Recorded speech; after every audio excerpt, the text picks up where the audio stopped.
It's time for a single best chart. Oh, Canada. And we bring in Eric Schatzker now, of course, for years growing up in Toronto. He is our esteemed Canadian expert. Eric, before we get to the jokes and all that and the chart, how big a shock was this to Canadian people to see the son of Pierre Trudeau take over the landscape? Well, a shock in as much, Tom, as he won a majority. It's kind of like what we saw play out in Britain earlier this year with David Cameron unexpectedly taking the majority. Everybody thought in Britain that the Conservatives would form a minority government. Same in Canada, except it was a majority. And it was yes, but more at the expense of the NDP, which is the party to the left of the Liberals, than at the expense of the Conservatives. Interesting. Within this, how much of this is the heritage of his father in the Quebecois independence movement? Is that like ancient history and not for part most of the Canadians, it's ancient history. Yeah, for those of my parents' generation, it's still very much alive, but they form a small percentage of the voting public now. Let's bring up the chart here, and folks, I put out on Twitter this morning a photograph of J.C. Tremblay of the Montreal Canadiens 47 years ago when Pierre Trudeau came in, and there was that weakness in the loonie, and then, Eric, the strength off China and off commodities.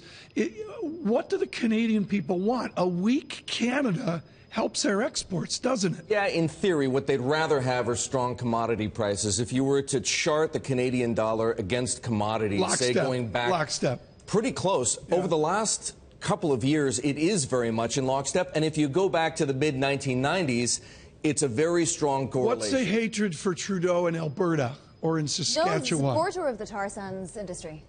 Pardon me? He's a supporter of the tar sands oil. Well, he's a supporter of an industry that creates jobs, but he wants to put caps on carbon emissions, for example, which is going to hurt the tar sands industry because it requires a lot of energy to refine that thick, heavy bitumen that they extract from the tar sands. Guy Johnson, I was walking by the Canadian Embassy in Canada. I sent Eric Schatzker a photograph of those 5 ginormous Canadian flags lined up.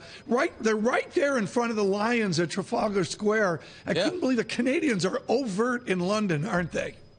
The Canadians are in Trafalgar Square, and the Americans are going to be in Nine Elms down by the railway. I don't know if you can read anything into that, but I just throw it out there to make Eric feel better this morning. Eric, look, is this a scream against globalization? Is this what's happening here? Is this what the Canadians are saying? And if so, can he deliver something that's going to help them out? He talks about counter-cyclical spending. Is that going to be enough? Is that going to actually lean against this wave, or is he just King Canute here in this story? I don't think Justin Trudeau, from everything that I know about the guy, is an isolationist, so I don't think it says much about globalization, Guy, but I do think it says something about what you're hearing out of Europe, the need to spend money.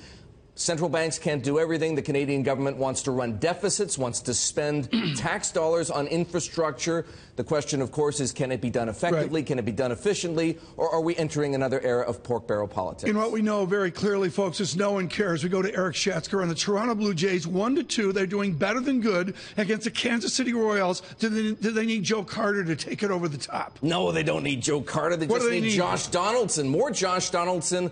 More Joey Batista. The biggest thing for people from Toronto, and I'm not pronouncing it correctly, folks, is with the Blue Jays, they don't have to talk about the lousy Maple Leafs. It's Toronto.